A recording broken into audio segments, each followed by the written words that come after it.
Okay, people. So we have a new action adventure on Netflix called Wing Woman. This is directed by Mélanie Laurent and it is written by Cédric Anger and Christophe Deslandes. The film is produced by Guillermo Kulbok and Sidine Dumas. Line produced by Mark Vada. Uh, Antonine Roche handles the cinematography. Audrey Simond edits a piece. Michael Lagoons is on casting. Production design is Emmanuel Cullery. Art direction is Antonin Dor and Christelle Morachitin. Set decoration is Jax Orsine. Costume design is Maria Ramdahan Levy. Hair and makeup, we have Caroline Pestel, Sadrine Maranet, and Pascal Bocou. So, our cast.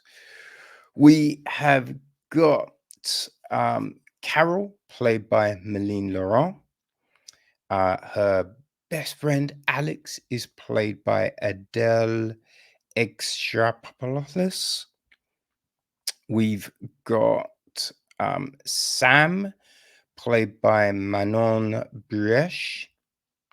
The godmother, played by Isabelle Adjani. I think it's Carlos is played by Felix Motti, and Adrian's, I think his name is played by Philippe Catherine. Okay. So the gist of the story is Alex and Carole, friends since childhood and now literally partners in crime. But the heist to steal the Ingress painting, the Grand Odalisque, from the Louvre in Paris is too much for the duo to handle. So they bring in Clarence. Oh, yeah, that's the dude, not Adrian. Clarence, a bureaucrat's son with a price on his head by a Mexican drug cartel, and more importantly, an arms dealer. Next is Sam, a stunt motorcyclist and boxer by trade, who proves trigger happy with tranquilizer darts. Using soda cans. Yeah, that's not it. That's not it at all. Let's go with tired of life on the run. Two expert thieves and best friends recruit feisty Sam to assist them with one last job, unlike any they've done before.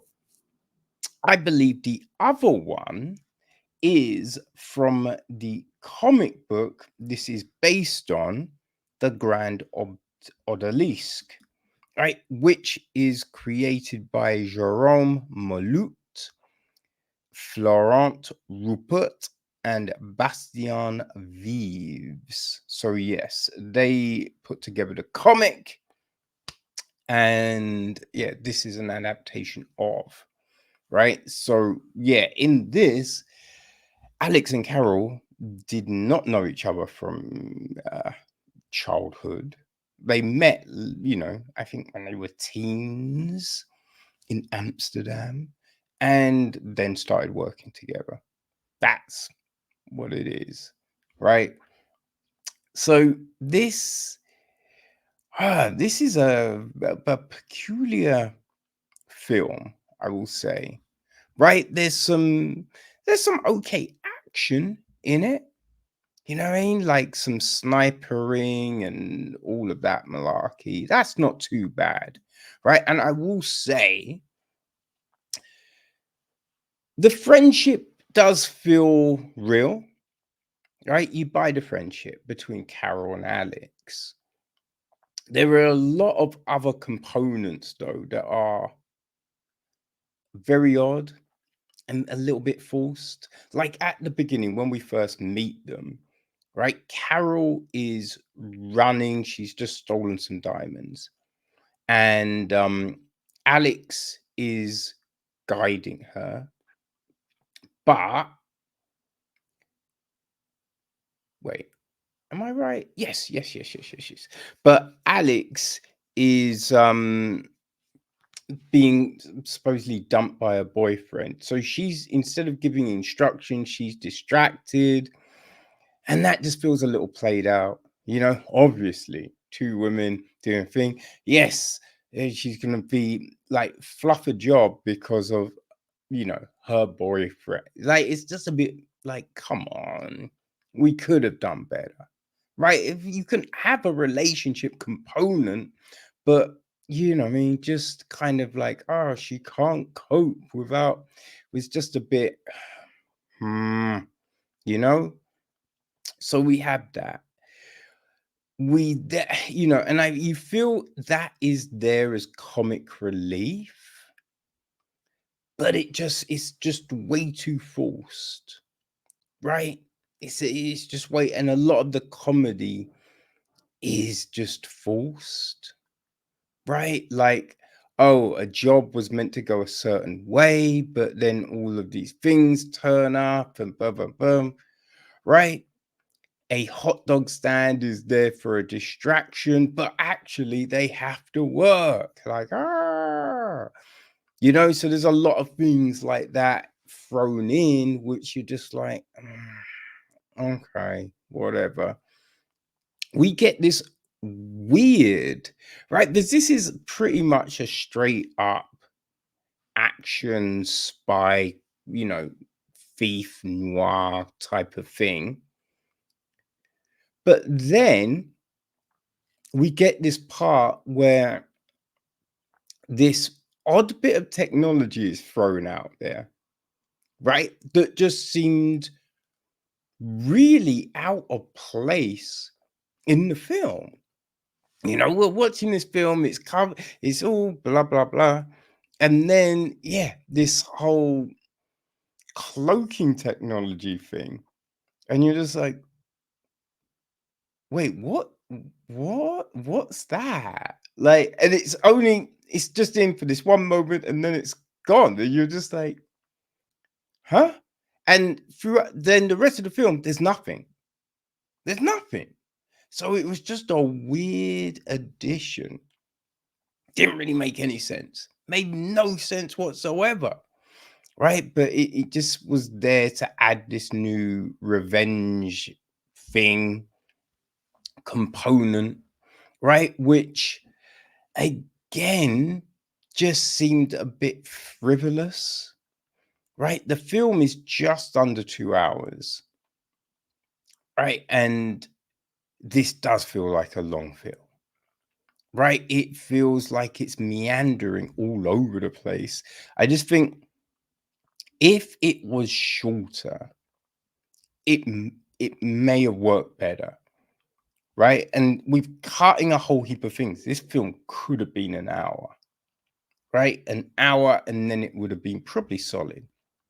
There was a fun, let's say, situation, right? There's a fun situation with 3 people, right? You'll know what I'm talking about. That was okay, right? That was okay.